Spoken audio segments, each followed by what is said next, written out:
Jai Guru, Jai Guru, Jai Guru, Jai. Jai Guru, Jai Guru, Jai Guru, Jai. Paramhansa Yogananda, Jai Guru, Jai. Paramhansa Yogananda, Jai Guru, Jai. Jai Guru, Jai Guru, Jai Guru, Jai. Jai Guru, Jai Guru, Jai Guru, Jai.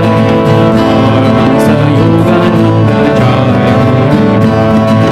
Paramhansa Yogananda, Jai Guru, Jai. Jai Guru, Jai Guru, Jai Guru, Jai. Jai Guru, Jai Guru, Jai Guru, Jai. Paramhansa Yogananda, Jai Guru, Jai. Paramhansa Yogananda, Jai Guru, Jai. Jai Guru, Jai Guru, Jai Guru, Jai. Jai Guru, Jai Guru, Jai Guru, Jai. Paramhansa Yogananda, Jai Guru, Jai. Paramhansa Yogananda, Jai Guru, Jai. Jai Guru, Jai Guru, Jai Guru, Jai. Jai Guru, Jai Guru, Jai Guru, Jai. Paramhansa Yogananda, Jai Guru, Jai. Paramhansa Yogananda, Jai Guru, Jai.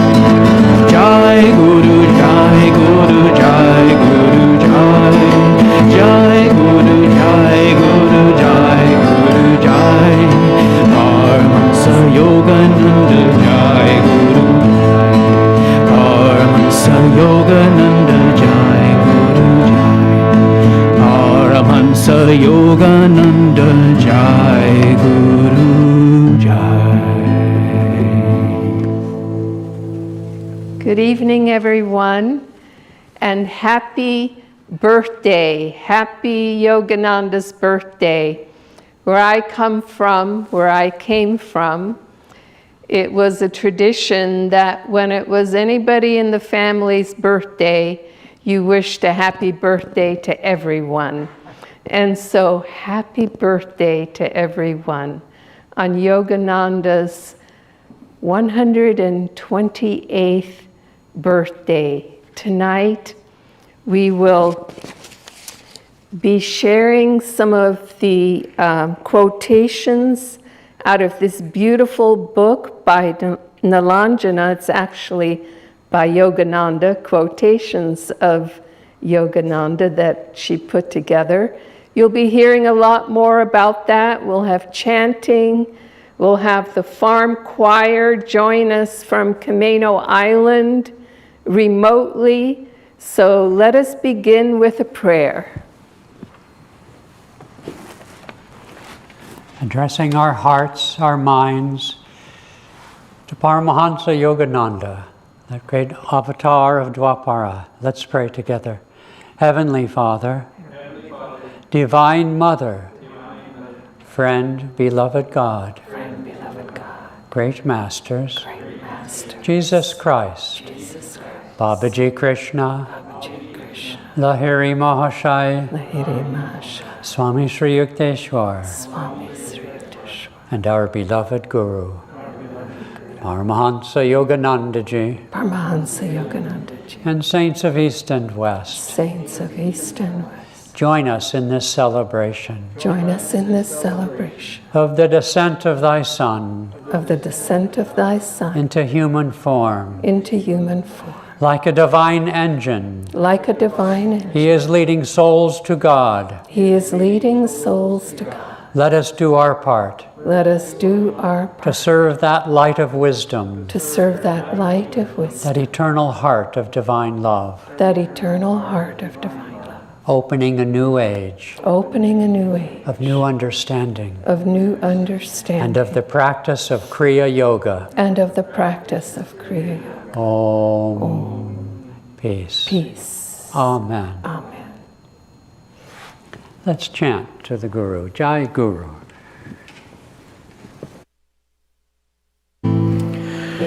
Jai Guru, Jai Guru, Jai Guru, Jai. Jai Jai, Guru Jai, Guru Jai. Paramhansa Yogananda Jai, Guru Jai. Paramhansa Yogananda Jai, Guru Jai. Jai Guru Jai, Guru Jai, Guru Jai. Jai Guru Jai, Guru Jai, Guru Jai. Paramhansa Yogananda Jai, Guru Jai.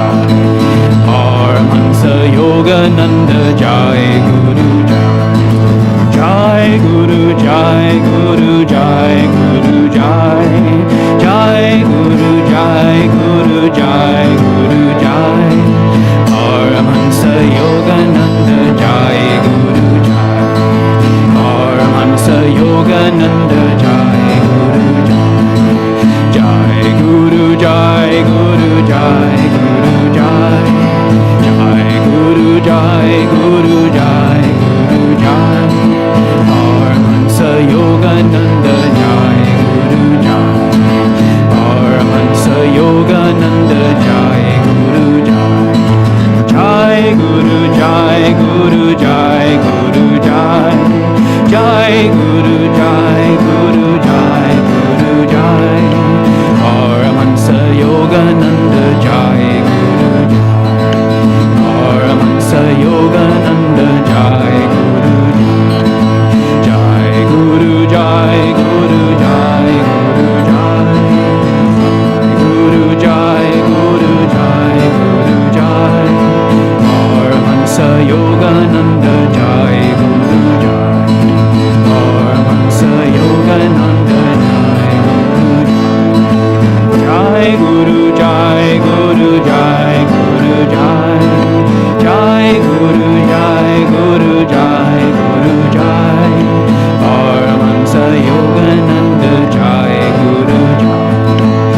Paramhansa Yogananda Jai, Guru Jai. Jai Guru Jai, Guru Jai, Guru Jai. Jai Guru Jai, Guru Jai, Guru Jai. Paramhansa Yogananda Jai, Guru Jai. Paramhansa Yogananda Jai, Guru Jai. Jai Guru Jai, Guru Jai, Guru Jai. Jai Guru Jai, Guru Jai, Guru Jai. Paramhansa Yogananda Jai, Guru Jai. Paramhansa Yogananda Jai, Guru Jai. Jai Guru Jai, Guru Jai, Guru Jai. Jai Guru Jai, Guru Jai, Guru Jai. Paramhansa Yogananda Jai, Guru Jai. Paramhansa Yogananda Jai, Guru Jai. Paramhansa Yogananda Jai, Guru Jai. Paramhansa Yogananda Jai, Guru Jai. Let's take a few minutes together and meditate on that living presence of the Master and the lineage of Masters. So let's sit upright, lift the chest and open the heart. Relax the shoulders down and open the palms to receive the gift of the divine presence. Beyond all thoughts, all motion,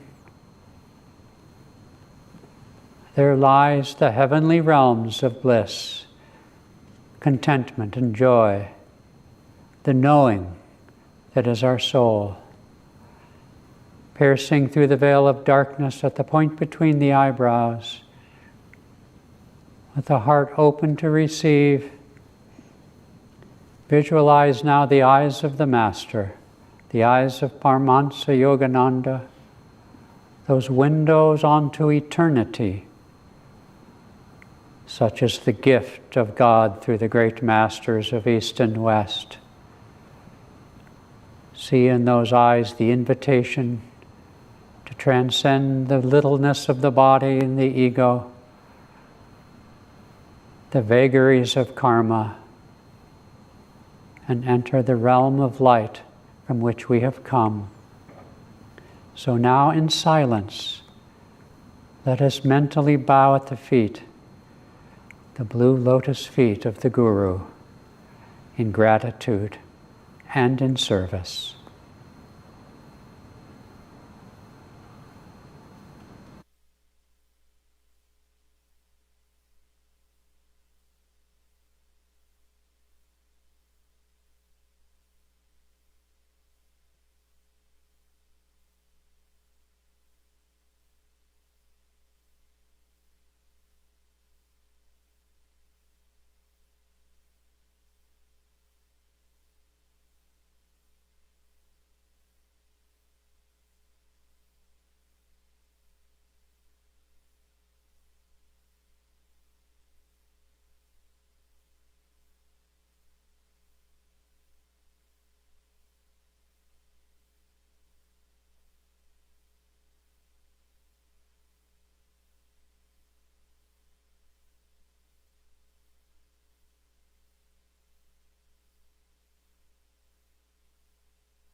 seeing thee, my Lord, will my days fly away.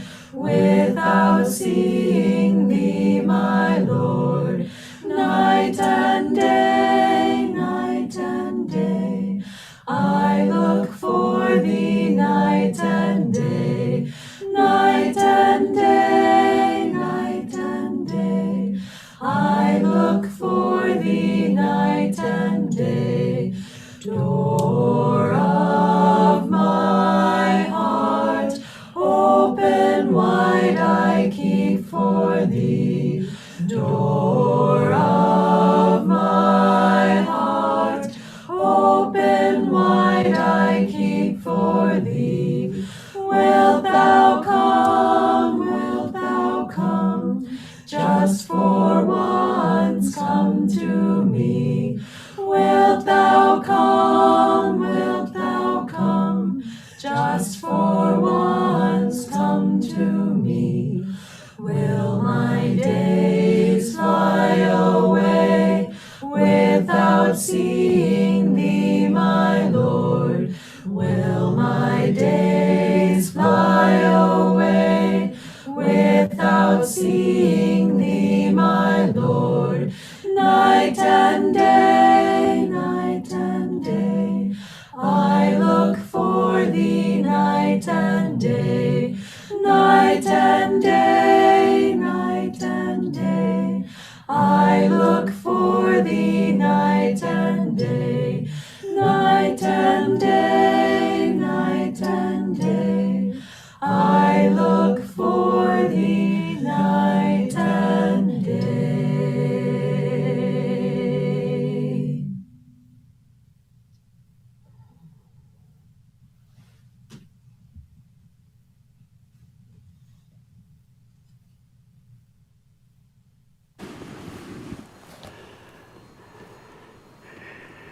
When I see our friends up in Camino Island and all this technology here, I think of a little story of Yogananda, who coming from India and coming to America, and people worrying about whether he would succumb to the materialism of America. And he was criticized, for having billboards in America, had his picture on it and other things, I suppose. And his response to that criticism was, well, if Wrigley can sell gum on a billboard, I can sell good ideas for people to chew on. And he said if Jesus Christ came again today, he too would use business methods for his message. And so here we are in front of a camera, clearly in Dwapara Yuga, and I can only imagine that Swami Kriyananda, who loved this sort of stuff, is just smiling ear to ear, probably saying, it sure took you guys a long time. Technology was there a year ago. What was your problem? So tonight we're here to ask ourselves, why Kriya? Why now? We're celebrating, in other words, one of many core gifts and life missions of Paramhansa Yogananda, and one of those was the spread of Kriya Yoga.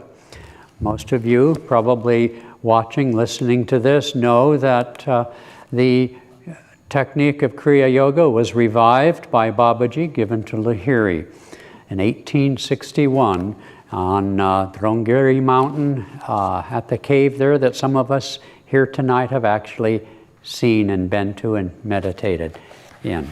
I'd like to quote one of the excerpts Nilanjana has in her book here from the autobiography.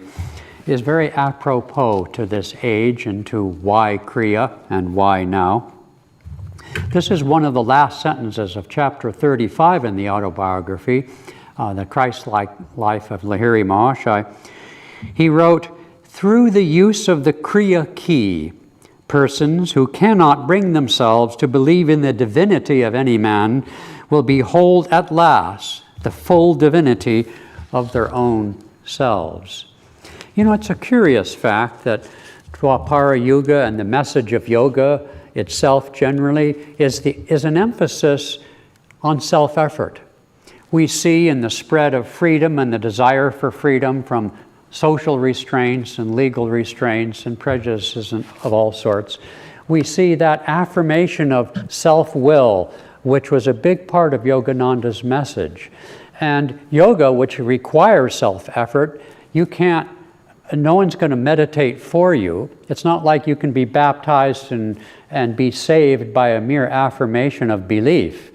And so the hallmark characteristic of Dwapara Yuga is self-realization spiritually, but self-actualization from an ego or human individual point of view. This is the age of the individual.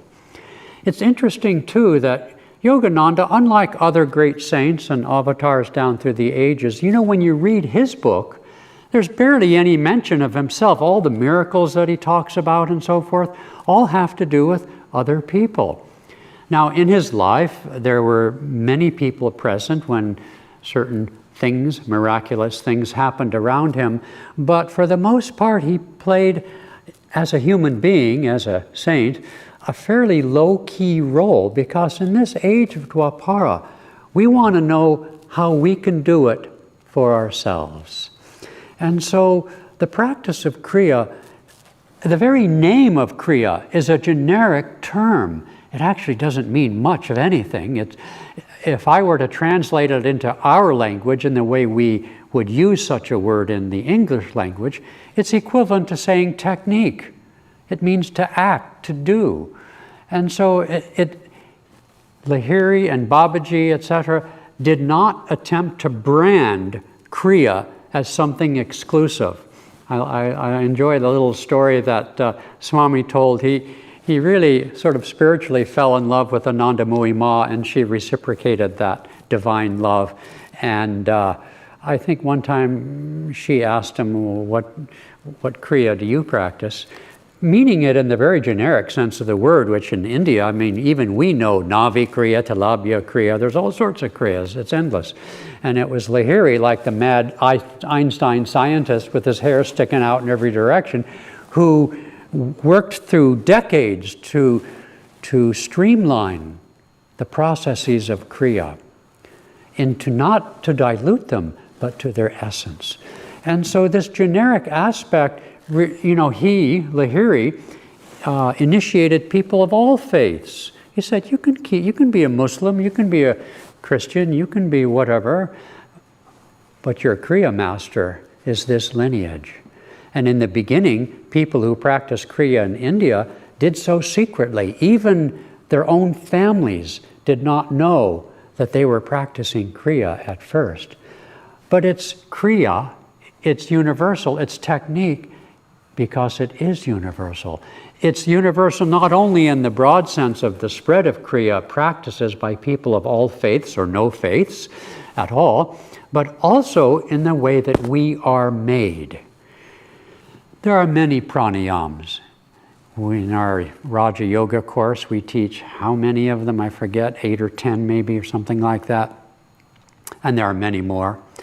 And the essence of Kriya, which I can't, of course, disclose and describe the technique as such in public like this, but the essence of Kriya is to take the basic empirical aspects of controlled breathing, of pranayam, characteristic of the entire science of pranayam, but to direct that energy inward, in towards the subtle body, into the subtle spine, the astral body, through the knots, through the doorways of the chakras. And within this lies the matrix of our individual karma. And Kriya is universal because we are all made in this very same way. He talks about in chapter 26, called Kriya Yoga in the autobiography, how the 6 sub-dynamos of the 6 chakras, excluding the 7th chakra, which is the soul, uninvolved with the matrix of our destiny as such, transcendent of it, those 6 become 12 by polarity and represent the inner zodiac, which is that matrix of our past actions.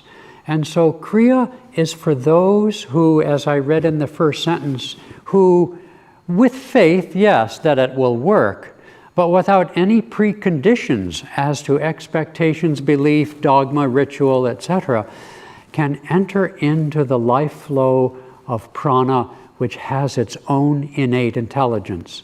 The example I like to use is that when I take an aspirin for a headache, I don't have the foggiest idea what aspirin does, but whether or not I know how it works, it still works. And so it is with Kriya. As we work with prana in the astral body, in the subtle body, its workings flow with its own innate intelligence. And although the masters, the rishis, have given us explanations for the workings of Kriya, it's more important that we experience. It's more important that we do. It's more important that we follow that flow of life force upwards to its destiny. And I think I have one other quote here that is one of my favorites from chapter 26. Nilanjana has it in chapter 6, Yogis and Yogic Practices and Disciplines. The ancient yogis discovered that the secret of cosmic consciousness is intimately linked with breath mastery. And another quote that I'd like to close with is that breath control is India's greatest contribution to the treasury of human knowledge. And in this age, this new age, though not yet a high age, it's still considered one of the two materialistic ages, and you don't have to look very far to prove that. Nonetheless, in this age, this contribution that I can find that inner divinity with self-effort and attunement to the grace of the Guru, yes, but I can take the first steps to awaken the natural love of my heart to find freedom. It's interesting that Riemann was talking about, or he picked up on the thread of the fact that in this age we want to do things for ourselves. And yet the seed thought within that, and my topic is, why is discipleship part of Kriya? It's that dichotomy, isn't it? It's that seed that's hidden within that freedom to be able to do it ourselves, is the sensitivity spiritually to also know that we need to attune ourselves to a higher reality, and that the way that comes is in the guru-disciple relationship. When I first took Kriya almost 50 years ago now at Ananda Village in California, before it was a village, and there was the diksha of Kriya, the initiation, the blessing, the power of the Guru that would come through the Kriyacharya. There was that aspect, but it's not as if you openly take some vow of discipleship within Kriya initiation. It was aspects of the ceremony which were at its roots that relationship, that guru-disciple relationship, specifically the blessing, the diksha, during the initiation. And it wasn't until many years later that Swami Kriyananda wrote the discipleship ceremony, the discipleship initiation, and people would take that at a certain point along the way of preparing for Kriya Because here in the West especially, we don't understand that concept. You know, notwithstanding the fact that Christ had disciples, we're going to stand on our own 2 feet and we're going to do it ourselves. And the good news is we do get to do it ourselves. But the bad news is, or it's not bad news, but the other aspect of that is that God is the doer. And in order for us to begin to experience that, we need to be able to let go of the ego aspect of self. And for a disciple, for somebody taking Kriya in the beginning, that's not so apparent. There's these different aspects of the ceremony. But when we are on the path for a while, we realize that discipleship essentially helps to align our higher self with the Guru, and in that way transcend ego as well. And so it's essential that discipleship be part of our Kriya practice so that we will listen. Discipleship means the art of listening, that we can listen and that we can, as Murli so beautifully described at his Sunday service, that we can develop an attitude of gratitude, that we are grateful, and in that moment of gratitude we open our hearts.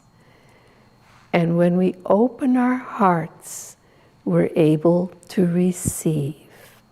To those who receive, to them gave he the power to become the sons of God.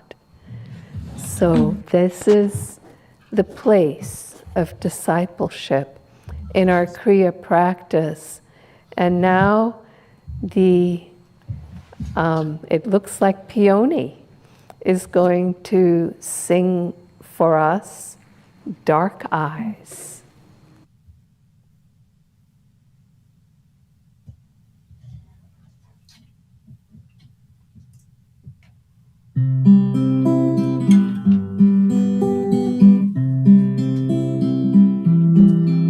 I've known them forever, they've haunted my slumber and called to me out of the deeps of space.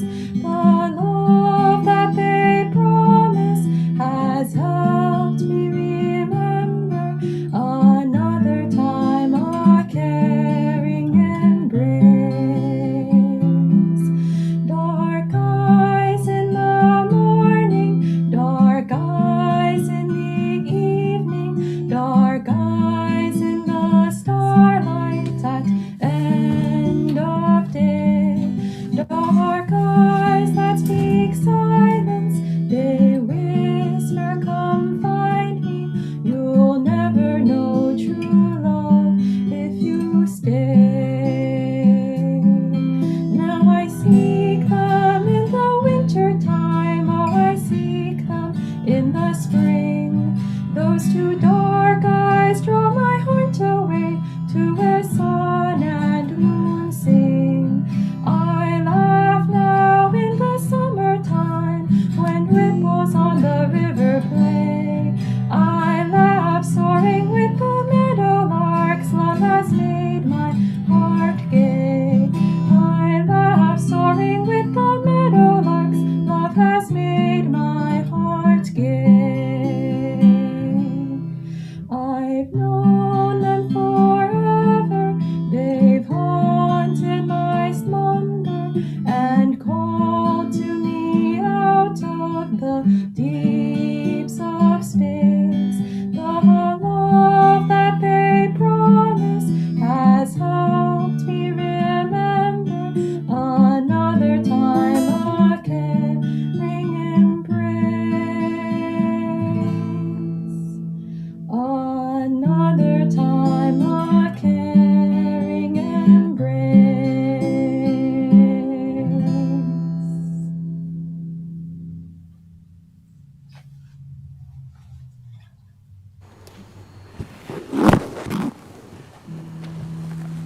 I'd like now to introduce to you to Nilanjanakrishnan, the author or compiler of this wonderful book that she has taken excerpts from the autobiography, categorized them according to certain categories. And what I find in the book is that I have it wherever I am at the computer, and since I have one of those wonderful computers where you click and you get to wait, I can just easily open up the book to any number of some of the core. I mean, it's great, especially if you ever give classes, but even just for even for inspiration, it's like she's highlighted comments, sentences from the autobiography, which in the broader context of a story or some teachings will get lost. You know, you get so intrigued by what's happening in the story. But she has sort of teased those gems of wisdom out into such a way that makes the autobiography just come alive in a very deep way. So she's going to share with us the story behind the story. Nilanjana?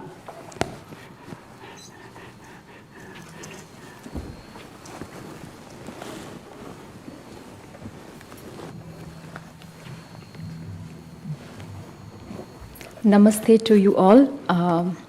Thank you, Rimanji, for a very beautiful introduction. On the joyous occasion of Master's birthday, I'd like to acknowledge and offer my gratitude to the author and creator of this book, our very own beloved Guru and birthday boy, Paramhansa Yogananda.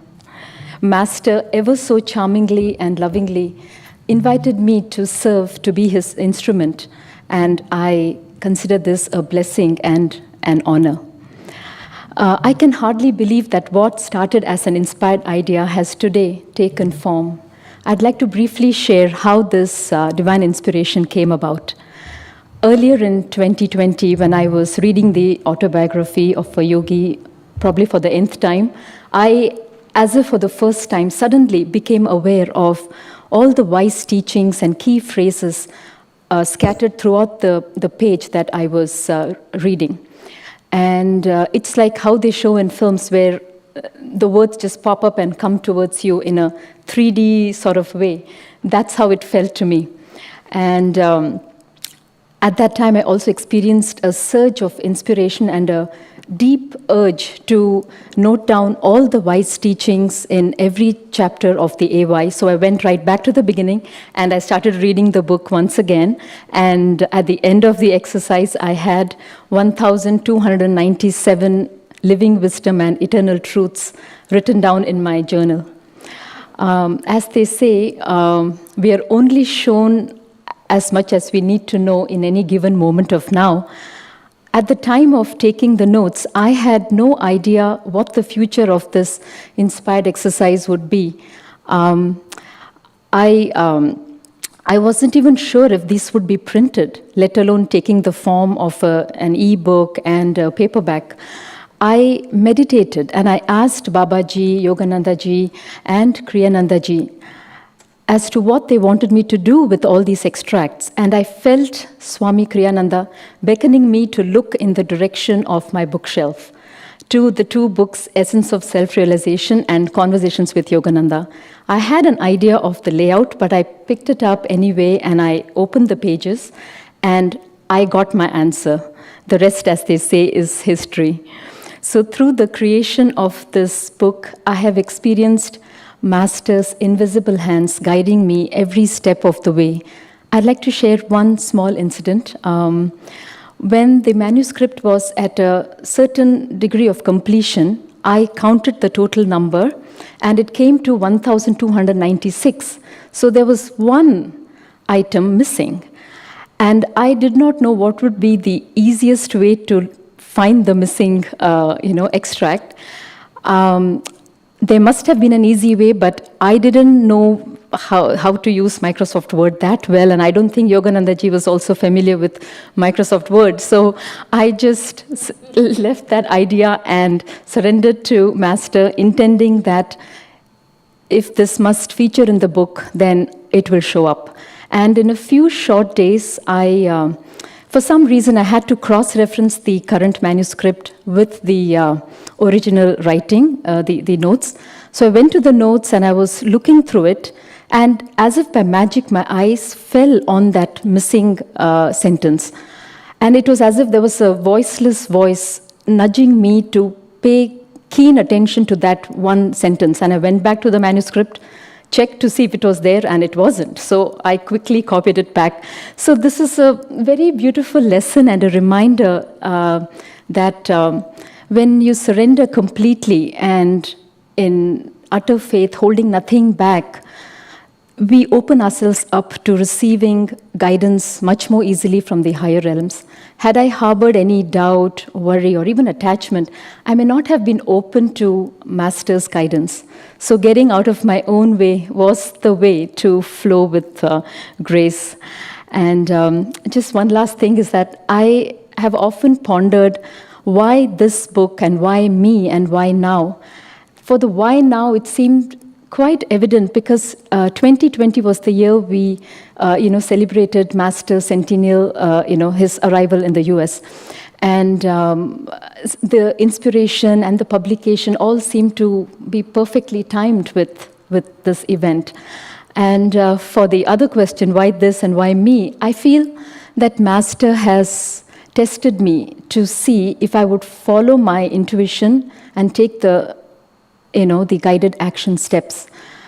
I thought that the test would end at the completion of the manuscript, but it continued on when I had the nudge to send it to Riemann and Padma. I experienced a lot of hesitation and second guessing. My ego voice was really loud and it said, what will they think? Am I wasting their time? Am I being too presumptuous? They have already read the AY a million times. Why will they be interested in the extracts?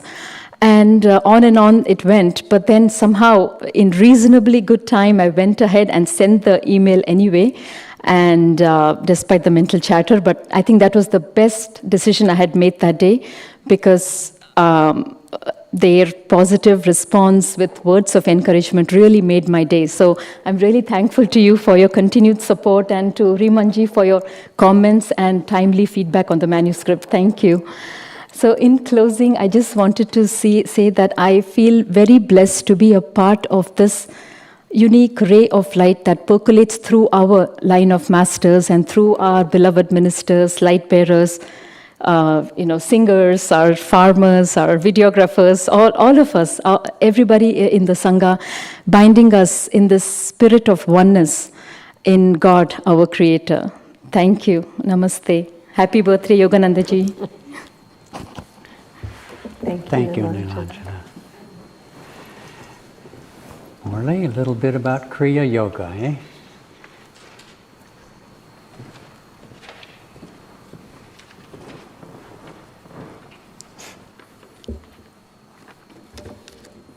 Happy birthday, Master. So I'd like to read now a few of the quotes from that wonderful book that Nilanjana compiled. And I'll read the quote and then I'll comment on it a little bit and then move on to the next one.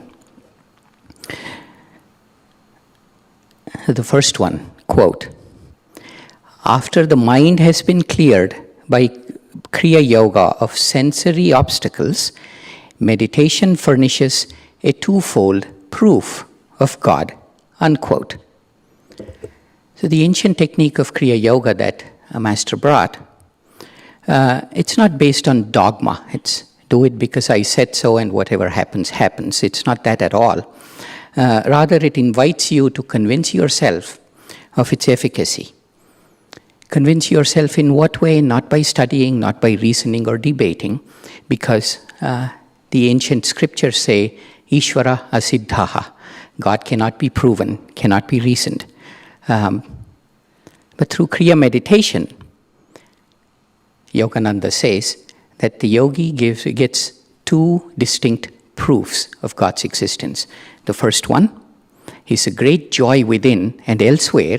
Master writes that the joy is convincing to our very atoms of God's existence. So the presence of the joy will prove beyond any reasonable doubt, as they say, that God exists.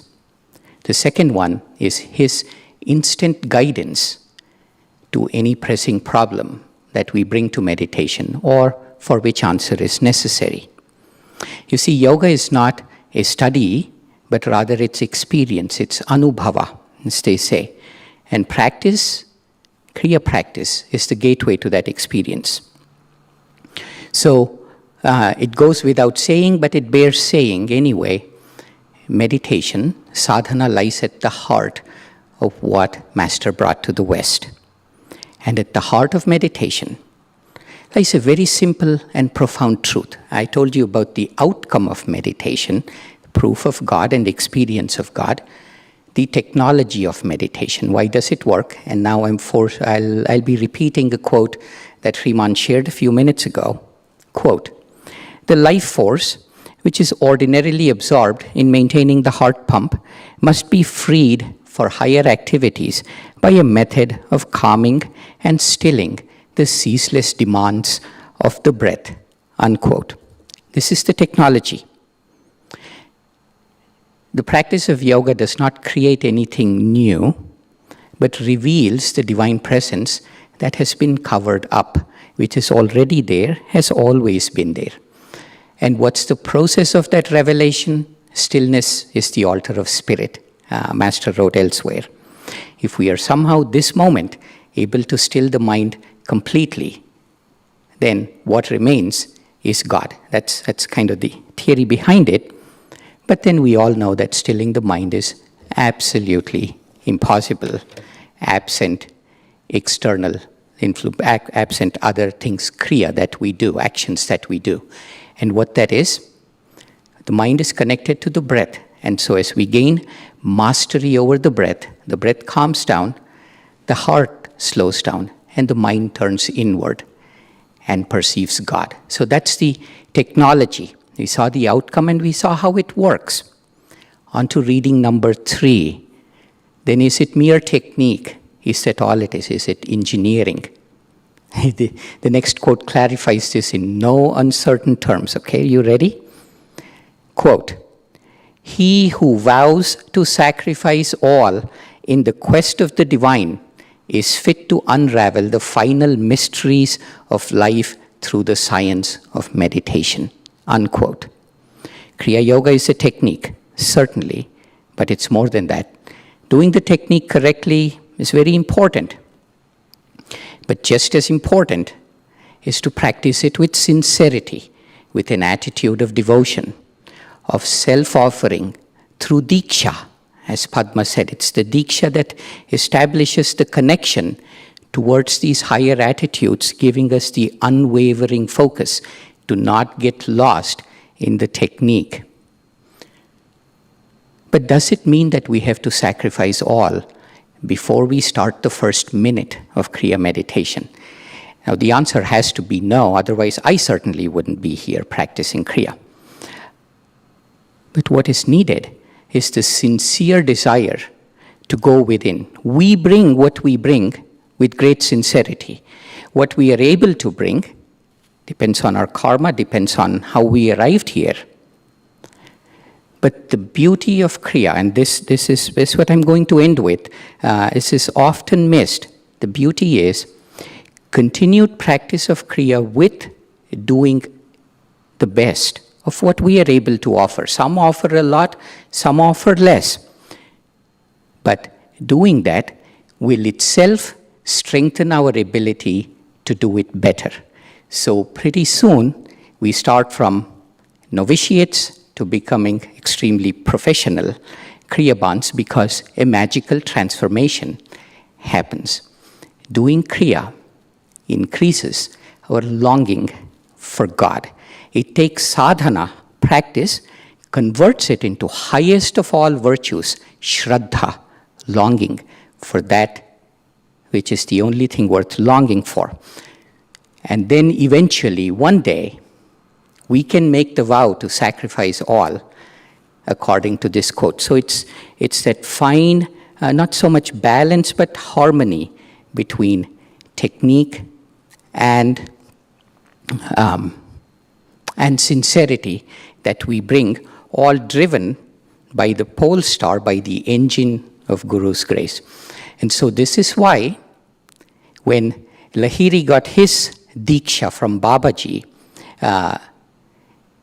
he said, Gurudeva, can I offer this to everybody else? Would you relax the centuries-old restriction that Kriya is only available to those that have vowed to sacrifice all for God?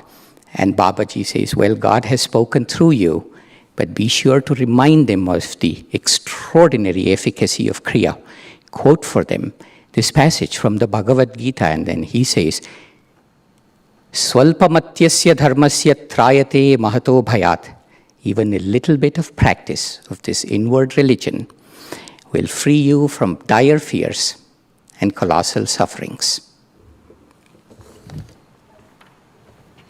Thank you, Murli. Now we're going to return to the farm singers while we, at the same time, here in this sanctuary, have the opportunity for a flower offering, the few of us who are here. So let's enjoy the music, and as we're panning over, I just want to say welcome to Sianda and Simon. I saw a glimpse there, and we look forward to seeing you in person.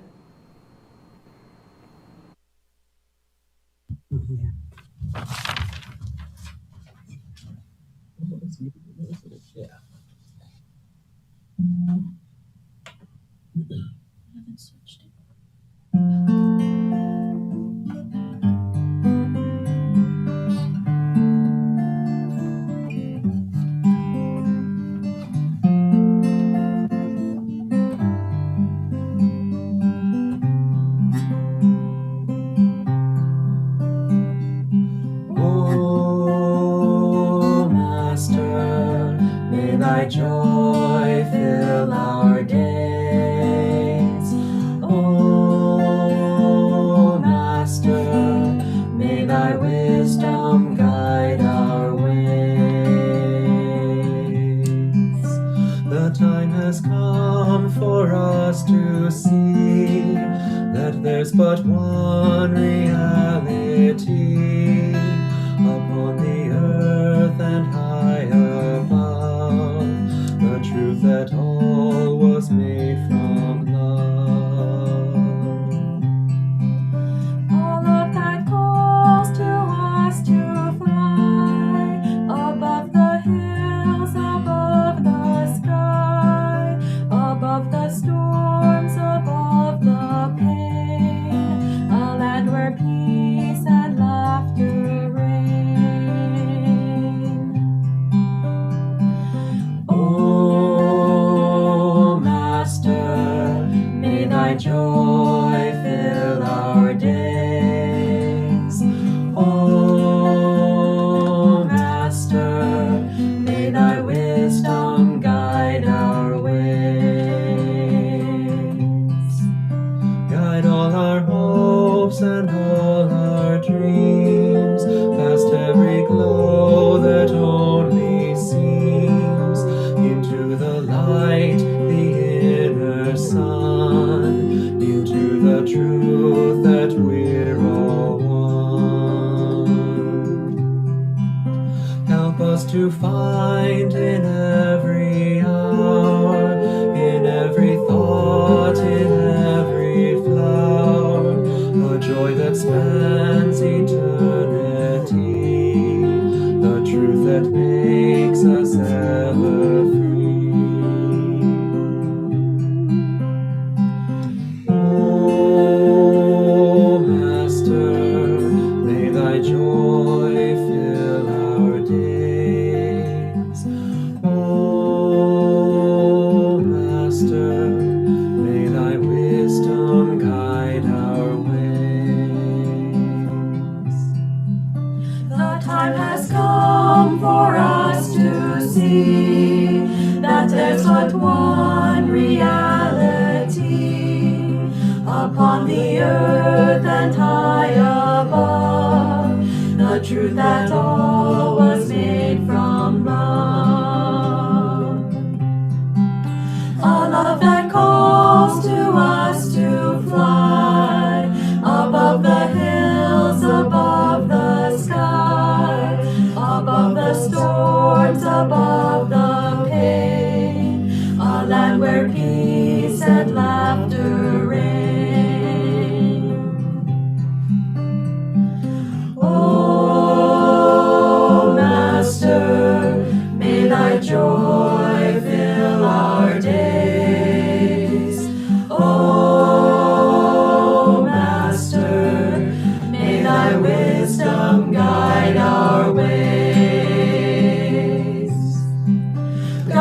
into the light, the inner sun, into the truth that we're all one. Help us to find in every hour, in every thought, in every flower, a joy that spans eternity, the truth that makes us ever free. Oh, Master, may thy joy fill our days. Oh, Master, may thy wisdom guide our ways. Oh, Master, may thy joy fill our days.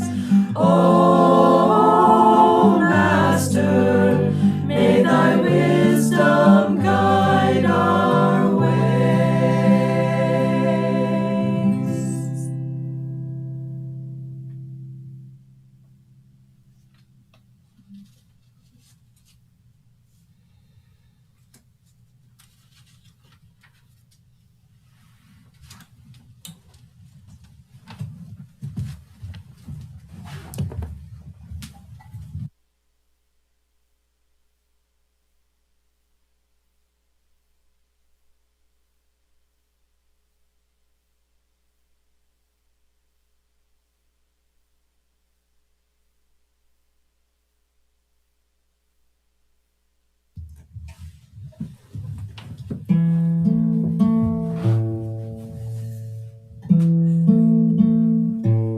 From the depths of slumbers I ascend the spiral stairway of wakefulness. I will whisper, whisper, God, God, God. Thou art the food, and when I break my fast of nightly separation from thee, I will taste thee and mentally say, God, God, God.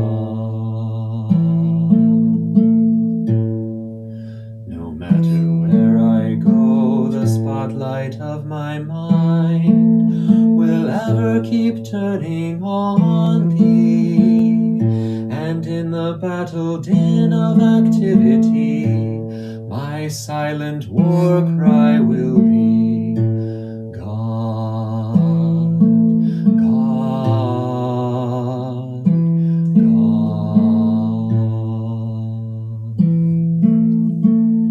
When boisterous storms of trials shriek, and when worries howl at me, I will drown their noises, loudly chanting, God, God, God. When my mind weaves dreams, dreams, with threads of memories, on that magic cloth will I emboss,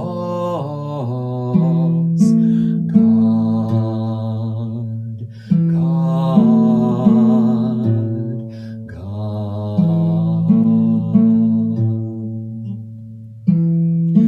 Every night in time of deepest sleep, when my peace dreams and calls joy, joy, my joy comes singing evermore,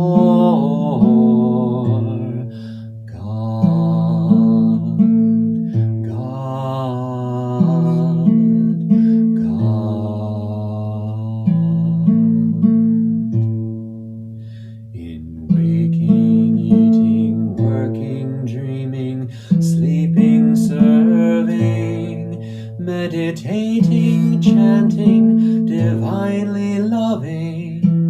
my soul will constantly hum, unheard by any. God, God, God,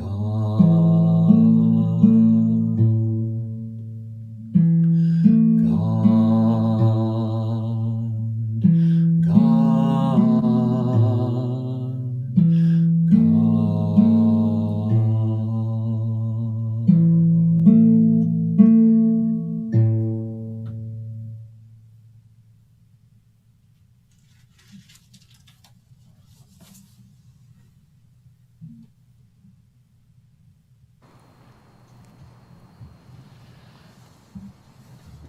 Singers, musicians, speakers, thank you all for coming together this evening to celebrate the glorious life and teachings of Paramahansa Yogananda. Let's close the evening with a prayer. Heavenly Father, Divine Mother, friend, beloved God, Jesus Christ, Babaji Krishna, Lahiri Mahashai, Swami Sri Yukteswar, and beloved Master, Paramahansa Yogananda Ji, saints of all religions, humbly we bow at thy feet. O beloved Master, our hearts are full of gratitude for your life, for your teachings, and for helping to keep that vibration, your vibration, resonating throughout eternity at all points in time. We attune ourselves to that vibration, to your love. Guide us always in your footsteps. Om Shanti. Amen.